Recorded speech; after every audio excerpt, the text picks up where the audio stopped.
আসসালামু আলাইকুম রহমতুল্লাহ। Hello guys, সবাই কেমন আছেন? আশা করি ভালো আছেন। তো দেখতে পাচ্ছেন আমার সাদিক তুহামিন ভাই বাংলাদেশে ছুটিতে চলে যাচ্ছে। তারই আজকে কার্টন আমরা তৈরি করতেছি। সম্পূর্ণ জিনিস দেখাইতে পারলাম না, তার জন্য দুঃখিত। সে লুকোচুরি করে আমাকে আড়ালে রেখে এক এক দিন করে পুরো এক মাস যাবত সামান কিনছে আর এই কার্টনে বসছে।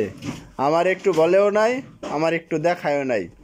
আজকে এখন এসেছে ক্যামেরাম্যান ফোকাস করো।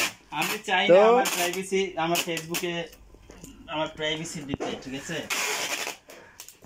আবার বলতেছে তার প্রাইভেসি নাকি ফেসবুকে দিব না। তো দেখতেই পাচ্ছেন আমাদের তুহামিন ভাই গাম টেপ দিয়ে সুন্দরভাবে কিভাবে কার্টনটাকে কার্টন করতেছে দেখতে পাচ্ছেন। আপনারা সাথে থাকবেন।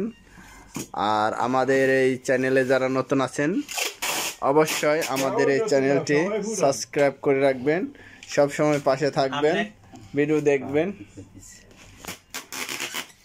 তারপরে দেখতে পাচ্ছেন আমাদের শাহাবুদ্দিন ভাই কোথায়? শাহাবুদ্দিন ভাই একটু চায়না ভাষায় কথা বলতে পারে, তো চায়না ভাষায় একটু কথা বলা যাবে? যাবে একটু পরে।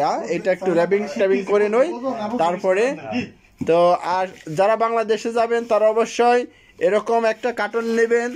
23 কিলো, একদম বরাবর 23 কিলো 24 কিলো নিতে পারবেন। 2-1 কিলো ছাড়তে পারবে কুয়েতি এয়ারলাইন্স।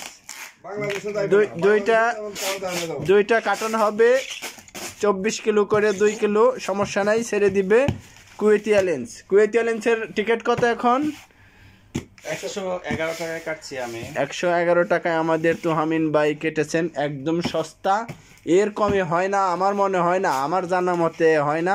কারণ আমি গেছিলাম 165 দিনার 75 দিনার, তখন ছিল অনেক দাম।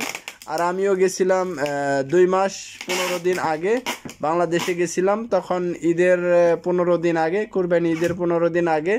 তখন টিকিটের দাম ছিল অনেক। তো সেই জন্য আমি ট্রানজিটে গেছিলাম শ্রীলঙ্কা প্লেনে। 3 ঘন্টা ট্রানজিট ছিল। তো ওই সময় নিয়েছিল শ্রীলঙ্কার প্লেনের টিকিট 119 টাকা। ঠিক আছে?